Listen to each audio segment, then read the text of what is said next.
I'm SolarWinds evangelist Crystal Taylor, And I am staff technical trainer Cheryl Nomenson. and today we're here to talk to you about security observability and why it might be helpful to have security data and observability data together in one comprehensive view. This is kind of a topic that's near and dear to my heart as well, coming from a security background. Um, we talk about security being very siloed, and to an extent, it should be, because you want to be very careful about how you integrate your security product, particularly if you have an attack or a breach, right? So there should be some siloing to that.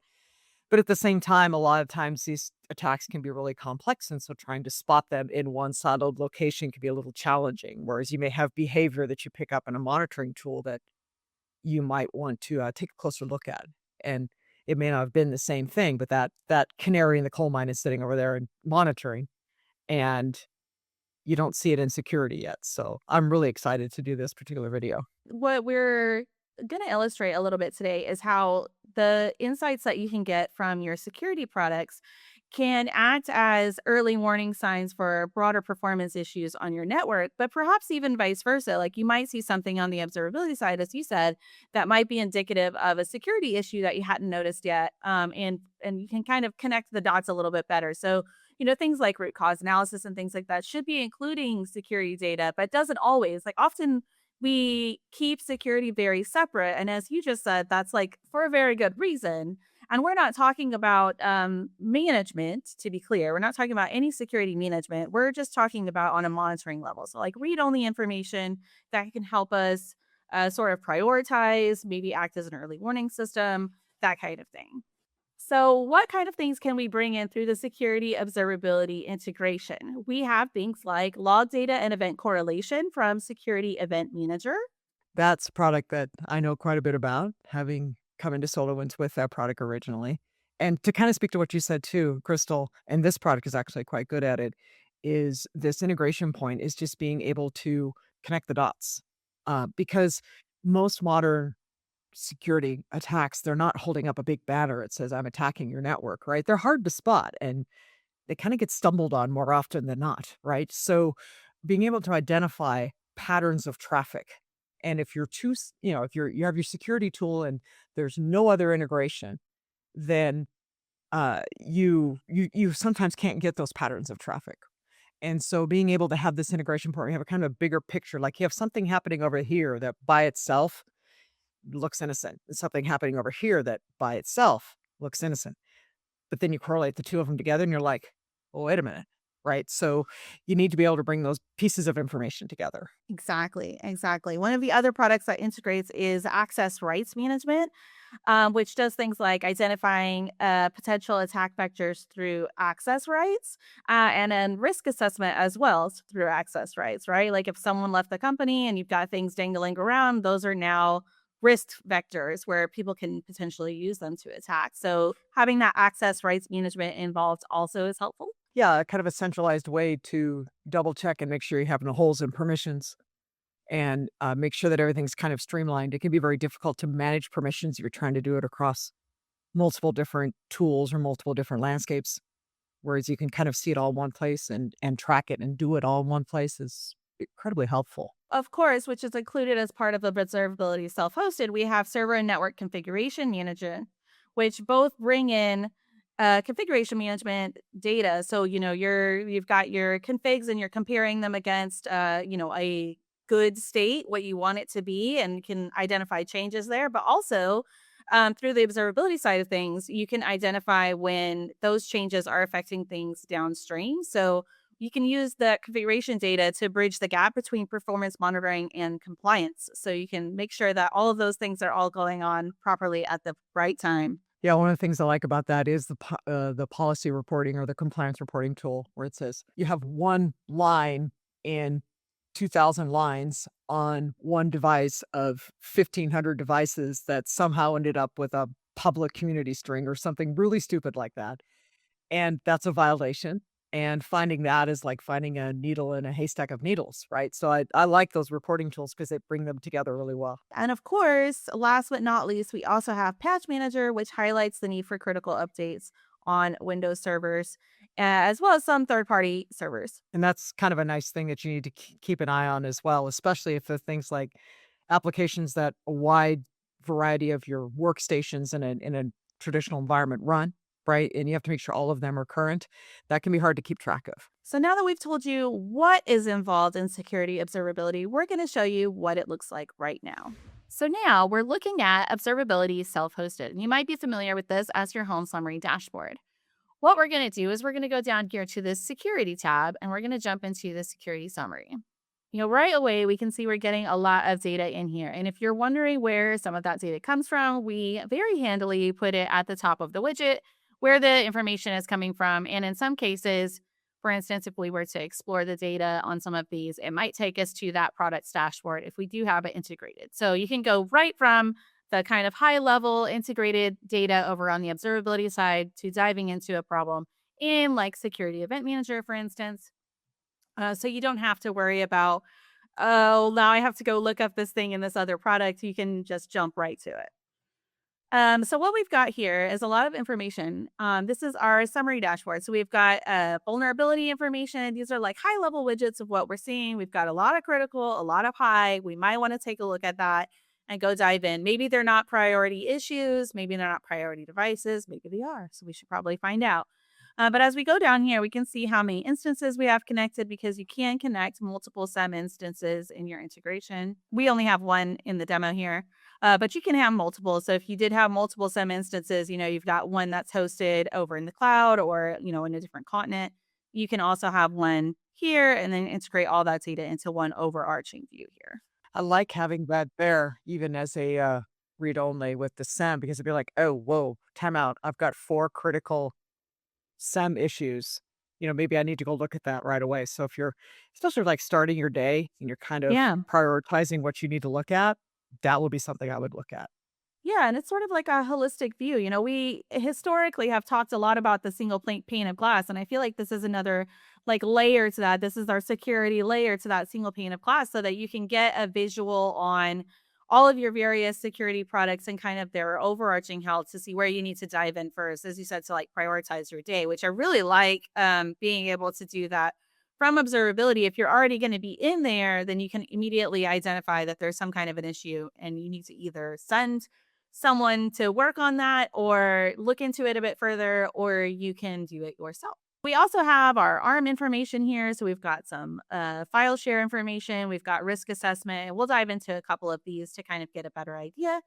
And then down here, we've got patch management. So kind of a holistic view here of all the things that we talked about earlier that are integrating with our observability data. So let's do quickly, we'll go up here to the vulnerability count. We're going to explore this data, and that's going to take us to our vulnerability and risk dashboard, which is awesome.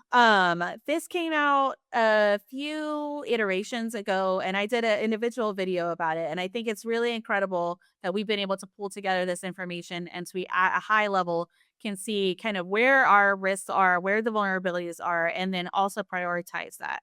We've recently added this EPSS score, which additionally will help you prioritize where you need to spend your time addressing vulnerabilities, right? We definitely need to address the vulnerabilities. Like this is at 93%.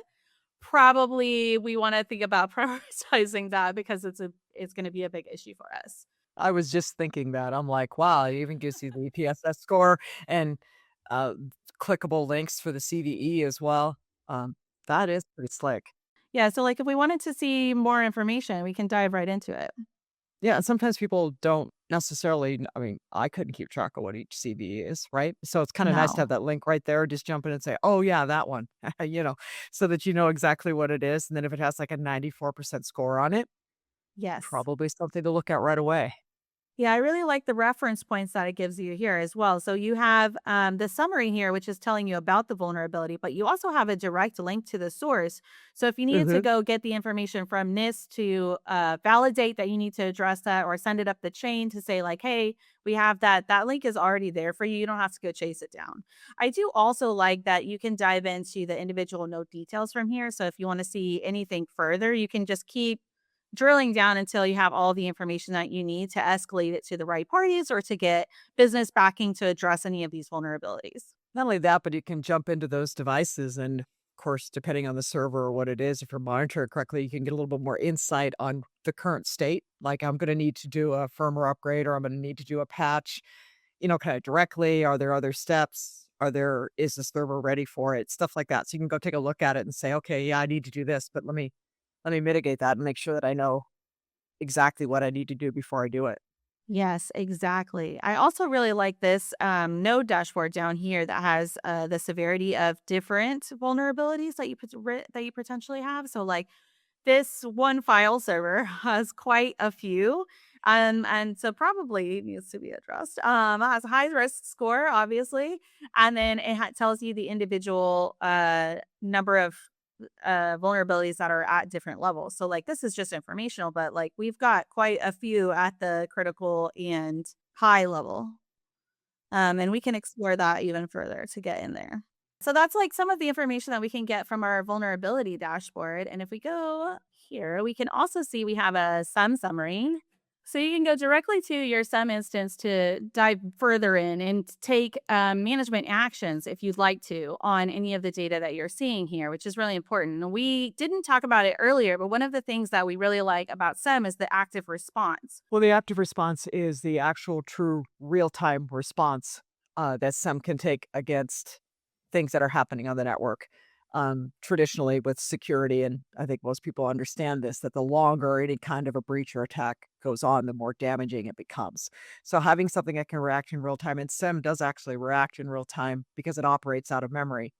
And you can take actions that are completely controlled by the administrator. You set the appropriate action for your level of appropriateness, but it is things like shutting down ports or logging users off or disabling accounts or doing something to stop it in its tracks. And then you can go back and figure out why it happened. But in the meantime, you stop the attack. And you'll see that a lot in how you set this up. I love how this is set up because we're trying to work with a tool that operates in real time and a tool that operates in monitoring. So bringing that data together can be a little challenging, but I do like the way this is set up so that you can see this data. You can see something that's happening, and maybe on the SEM side, you have one of those active responses set up. And so you know this happened. You go over there, the active response has happened. Now I'm going to go back and use information I'm getting in observability and information maybe from SEM. And I'm going to bring that information together. I'm going to figure out how this happened and why this happened. Maybe even information in ARM would help me as well. I'm going to figure out what happened. And then I'm going to take steps to make sure it doesn't happen again. Yeah, absolutely. And we do on the observability side, we do have some real time and integrated with pulled data as well. Like not just from the things we're pulling from some, but we also have like you can send S&P traps over, you can send syslog, you can have the real time change detection, which is done through syslog on the network changes and things like that. And all of those things, like you said, present a challenge of like getting that data integrated. It is integrated, but it's still kept separately for multiple reasons. Like the database alone would be massively different than than it is now, which makes it a challenge. But also doing any kind of searching within that type of data can make a challenge. So having that be integrated is really helpful for addressing things that are going on. Like maybe you're pulling something every 10 minutes, but you're seeing in your real time data that performance indicators that may be saying that there's something going on elsewhere in your network. Like we're seeing a security event that's happening right now, but it hasn't trickled through to our poll data yet. So you may be able to address things a bit faster because you noticed it was in the security data. Yeah, and to go with that too is that ability to forward those syslogs and traps over to the SAM. You could say, this kind of looks weird. I'm not really sure about it. I don't have any context around these particular messages. And then it uses the SAM's correlation engine to say, oh, yeah, you have this over here, but it's the same as this and this and this and this happening across the network. Now, all of a sudden, this one isolated thing that looked kind of strange contextually can indicate a larger issue. So that correlation or the integration between the two at multiple levels, I think is really useful. So if I go back to our security observability summary, you'll see that we have had lots of information here. We've talked about things that you can definitely use that data for. I mean, from making sure that people don't have access to things they're not supposed to have access to getting heads up that someone is accessing something that they aren't supposed to access, or maybe a new account that you don't recognize. is coming in, then that leads to other problems, right? Like not just a security risk, which is also a problem, but could be presenting performance issues elsewhere, right? Like if you have someone who maybe used to be on your monitoring team and they move to a different team and they still have permissions to run database searches or anything like that. It could really impact things in your monitoring environment. But other places that's true as well, especially as people kind of move around, right? If access rights aren't controlled, that leads to potentially other performance problems when you aren't aware that people are accessing or changing things that shouldn't be changed. There's a lot of version control that would be needing to happen. And you can prevent those things by just getting a heads up really quickly. As you can see from our dashboards that we have in the security observability integration, you get that lens on real-time versus polled data. You get a unified view of your security stance integrated with your observability data, as well as you get to highlight kind of where specific security problems are surfacing and the exploit prediction scoring system, as well as the risk assessment score to triage vulnerabilities and prioritize where you need to actually address things and in what order. And of course, you can forward your syslog and traps from your observability self-hosted to Send to take advantage of the correlation engine. Yeah, I think we've struck a really good balance of we want this data in observability because security is very much part of observability now. And just like most other areas of IT, it can't just be siloed off to one team and they never interact with anyone else. Attacks and breaches are too complex for that anymore. So I think we struck a really good balance of integrating enough that everybody can do their part, but not so much that you're pulling your security tool into integration with everything else, which itself could be a security risk. So I think we have a really good balance in how we've done this. And I love seeing this data and observability. I think it's a great addition. Yeah, I like to think that it's more about providing visibility to other teams so they don't have to pester each other constantly with simple questions. And also, of course, helps with root cause analysis. So, like getting that flow data, for instance, that you can combine with some data, you can identify attacks or unusual traffic patterns, which might be affecting the other. And without that whole view at the same time, you might not be seeing the whole picture. Like you might be only getting part of it. If you're only using some, you're only getting maybe some unusual traffic pattern notification there, but it's a little bit it's correlating log data. So you're not actually looking at the traffic, which may make a big difference. Yeah, it really does. The root cause analysis of any time you're trying to get at the root cause, you always want to make sure that you get to that root cause and you're solving the actual problem and you're not solving something that's a symptom of a larger problem. So having that balance between the two of them, I think is really good for root cause analysis. Yeah, I think it's like there's opportunities here for real root cause triage, right? Like even just regular day-to-day things, like you being able to correlate network utilization spikes with security events that were discovered by accident. Well, okay, well maybe someone was accessing and pulling data that they weren't supposed to, and you wouldn't have necessarily looked for that at first. Like being able to correlate those things and then use active response to stop the attack while you investigate can save you a lot of heartache, I think, and kind of stop problems when they're happening, but also then discover why they were happening. Yeah, it's like anything else in security. When you have something like this happen, again, the longer it persists, the worse damage is typically done. So it's all of these things contributing to getting to that root cause faster, to mitigating a response to stop it, and then you can do the forensics afterwards. All of that minimizes the effect of it because it's kind of a reality that these kind of things happen. You have Yeah. very, very good security, but it still happens. So you always want to have that plan in place for when it does or if it does. Sort of like riding a motorcycle. Motorcycle riders say it's never an issue of if you're going to crash, it's when and how hard, right? Yeah. So it's kind of the same thing, having that response in place so that you can stop it and you can react to it and you can find the root cause quicker. Yeah, absolutely. And I think that it's not a matter of if but when in and how hard is an excellent security stance to take. Like you are something is going to happen at some point. So you being prepared for that is actually like you're doing everyone a service if you're being a little bit more prepared for that. I think that it's also very worth noting here that while we're talking about active response and send, there are also actions that can be taken through observability self-hosted. So if, for instance, the information is coming from like the network or server configuration side of things and you're doing that correlation, you can send actions off from observability side as well. There are different actions, very clear to note that. So go take a look in our documentation to find out more information or join an academy class where you can find out more information about either of those things. So as we've talked about throughout this, Cheryl and I are very passionate about our security portfolio, and of course, observability is self-hosted.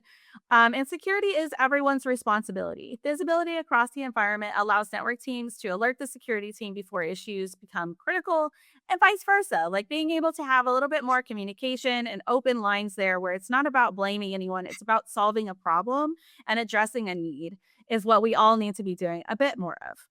So, as Crystal mentioned, make sure that you attend Academy classes. We have classes for observability. We also have classes for the Security Event Manager product, and we can help you set these things up and use these. We also have classes for ARM and the other security pieces. So, make sure you check out what we have in the Academy so that you can learn how to use these tools effectively. And if you're interested in any of the security products that we showed you today, be sure to reach out to your sales rep.